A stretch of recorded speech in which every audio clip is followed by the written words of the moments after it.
Alors bonjour à tous.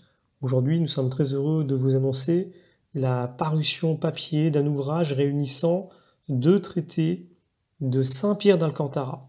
Alors, avant de parler de l'œuvre, disons un mot sur le fameux Saint-Pierre d'Alcantara. Eh bien, le jeune Juan de Sanabria, tel était son nom, est né donc à Alcantara en 1499. Donc c'est un saint du XVIe siècle, puisqu'il vécut la très grosse majorité de sa vie durant le XVIe siècle.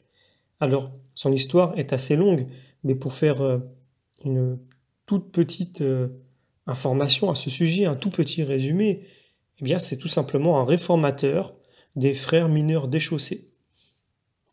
Il a également participé à réformer aussi celle des carmélites.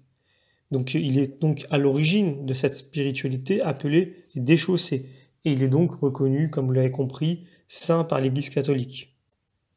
C'est lorsqu'il rentre dans les ordres et qu'il devient d'abord dans un premier temps sous-diacre en 1522 et diacre en 1523, puis prêtre en 1524. C'est juste avant, lorsqu'il fait sa profession religieuse, qu'il reçoit le nom de Pierre.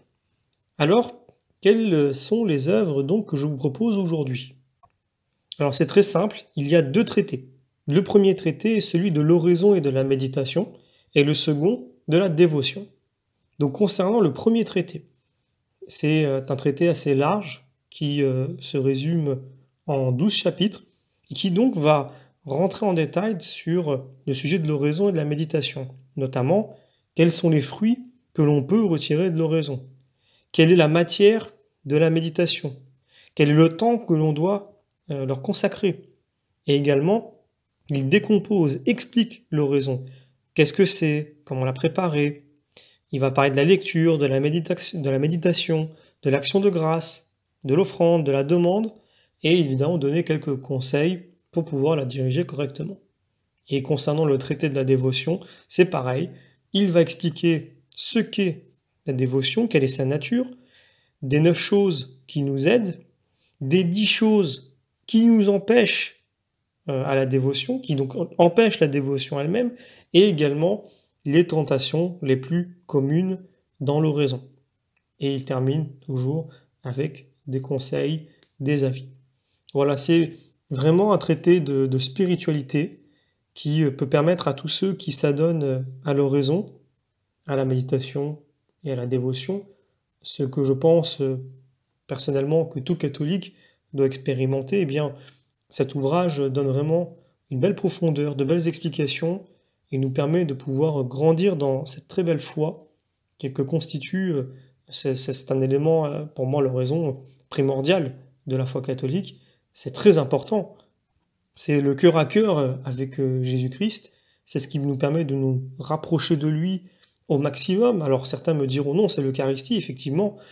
Les deux sont quand même pour moi indispensable dans la vie de la foi d'un catholique, même si l'Eucharistie reste néanmoins un sacrement. Mais vous m'avez compris. Voilà, l'oraison est quelque chose de très important, mais la prière, le cœur à cœur, celui qui fait oraison est proche de Dieu. Tandis que celui qui prend l'Eucharistie, ça ne veut pas dire qu'il est forcément proche de Dieu. Ça tout dépend de son état de cœur. Mais celui dont le cœur est orienté à l'oraison, au cœur à cœur avec Jésus-Christ, dans la prière, et qui cherche à méditer vraiment, profondément, les passages de l'Évangile, les éléments de la vie de Jésus-Christ. On médite beaucoup lorsque l'on fait le rosaire. On médite aussi beaucoup quand on fait le chemin de croix. Celui qui rentre dans la profondeur des mystères, évidemment pas tout seul, puisqu'il ne le peut pas tout seul. On ne le peut pas tout seul. C'est toujours par la grâce de Dieu, par l'Esprit Saint qui nous guide, par Jésus que nous regardons et qui nous regarde, eh bien, nous pouvons entrer en profondeur dans cette relation. Et donc je suis persuadé que ces œuvres que j'ai pris beaucoup de plaisir à lire et que je mettrai en audio quand le temps me le permettra par la suite sur la chaîne La Caverne du Pèlerin, je suis certain que cela apportera beaucoup à ceux qui ne les connaissent pas. Il y a évidemment beaucoup d'œuvres qui ont été écrites sur l'oraison, sur la dévotion, mais je pense que ce n'est jamais perdu. Pour moi qui en ai lu plusieurs déjà, on ne perd jamais de temps à en relire d'autres. qui sont écrits par d'autres auteurs. Parce que c'est tellement un sujet profond, tellement un sujet personnel, que forcément il prend une forme singulière, presque personnelle, unique. Et donc l'approche de chacun, avec ses mots, avec sa sensibilité, avec voilà, son regard, son expérience, fait que on l'explique autrement. Et quelquefois, on l'explique sous un regard différent. Et ça, c'est merveilleux parce que ça montre à quel point la foi chrétienne, la foi catholique est extrêmement profonde et qu'on ne terminera jamais d'en faire le tour. Et ça, c'est vraiment une belle grâce de Dieu. Il y en a vraiment pour tout le monde et Dieu ne laisse vraiment aucun chemin fermé à celui qui veut venir à lui. Tous les chemins sont possibles pour arriver au Seigneur. Quand je dis tous les chemins, attention à ne pas me comprendre de la mauvaise façon. Certains pourraient mal l'interpréter ou retourner ces propos contre moi.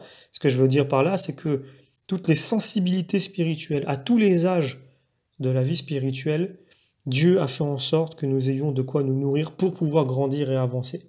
Il n'y a pas ceux qui arrivent à passer 2 heures dans l'oraison et ceux qui sont bons qu'à répéter 2, 3 prières écrites parce qu'ils ne sont pas capables même de prier. Non, tout sert à la fois. Tout peut nous permettre à nous exercer dans la charité, dans l'amour de Dieu et donc de l'amour du prochain à cause de Dieu.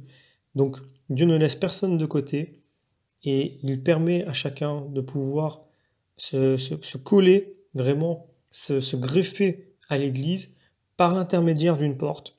Et il y en a qui, quand je dis ça vraiment, c'est d'expérience à la fois personnelle et des témoignages, qui me disent, moi je n'arrive pas à rester plus de 10 minutes, par exemple, devant le Saint-Sacrement.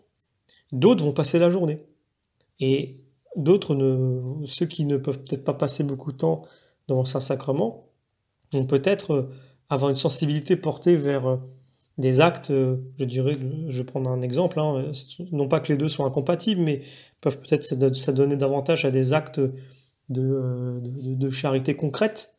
Et puis ceux qui passent toute la journée devant le Saint-Sacrement, qui sont capables de le faire, donc il n'y a pas une connotation péjorative, hein, ceux qui ont vraiment cette capacité à pouvoir rentrer dans cette relation avec le Seigneur au travers du Saint-Sacrement, eh bien eux, peut-être, vont dire, moi j'ai plus de difficultés, ou je n'arrive pas à me donner dans des actes de charité aussi concrets et profonds que d'autres, bien que j'y arrive malgré tout dans certains domaines. Mais voilà, j'essaie d'être à la fois précis et flou pour pouvoir toucher le grand nombre, mais tout le monde comprend bien ce que je veux dire quand je dis tout ça, puisque nous avons tous des spiritualités différentes, même bien que nous ayons qu'une seule et même foi, nous avons une sensibilité différente et nous avons une maturité différente. Ce que nous faisons aujourd'hui n'est peut-être pas ce que nous ferons dans 10 ans. Peut-être que certains aujourd'hui prient 5 minutes par jour et se disent que c'est suffisant, et peut-être qu'un jour, ces mêmes se mettront à prier 1 heure par jour et sentiront que ça ne suffit pas.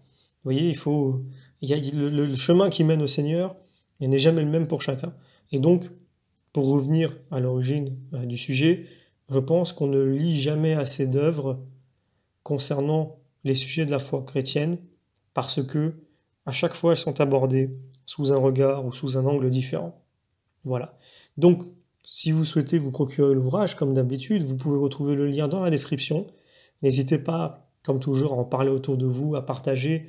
C'est vraiment une œuvre à laquelle nous mettons beaucoup de temps et beaucoup de cœur.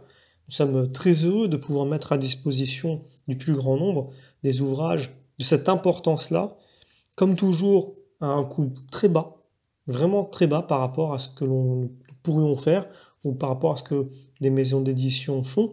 Notre but vraiment est d'atteindre le plus grand nombre et de permettre qu'un plus grand nombre ait ces ouvrages pour leur permettre de grandir dans la foi. Parce que des livres, comme vous le savez, hein, c'est peut-être l'objet le plus vendu dans le monde et disponible en le plus de variétés différentes.